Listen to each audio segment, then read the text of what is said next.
Hey guys, welcome back to my channel. This is Ayushi. আজকের দিনটা খুবই খারাপ গেল। আজকে একটা দুর্ঘটনা হলো, সেটা ভিডিও দেখতে থাকুন, লাস্টে আমি দেখাচ্ছি। সো দেখো, আজকে আমি একটা জিনিস আনতে গেছিলাম, সেই জিনিসটা নিয়ে এবার বাড়ির উদ্দেশ্যে যাচ্ছি। ট্রেনে আজকে এত ভিড় ছিল যে আমার চুল সব খুলে গেছে। এই দুই ভাই ছিল, দুটো গিফট দিলাম, বাদা আমার দাদু। এবার বাড়ি যাচ্ছি ম্যাজিক গাড়ি করে। 8:30 বাজে, আর রাস্তা পুরো ফাঁকা হয়ে গেছে। তোমাদেরকে দেখাচ্ছি, সব দোকান বন্ধ হয়ে গেছে, রাস্তা ফাঁকা পুরো। কোথাও হাওয়া দিচ্ছে, কোথাও বৃষ্টি করছে বলে। এখানে দেখছি এত অটো লাইন লাগিয়েছে একদম। তারপর ভালো, এত গরম লাগছে, একটা আইসক্রিম কিনলাম।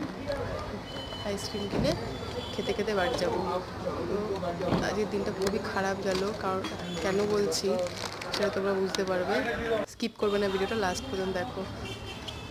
সো দেখো, একটা ছোট্ট কুকুরের বাচ্চা শিশু রেল লাইনে চোখের সামনে ওরকম হয়ে গেল। এই দেখো, পুরো কাটা পড়ে গেছে। কত কষ্ট। ভালো লাগলে আমার ভিডিওটা লাইক সাবস্ক্রাইব করবে।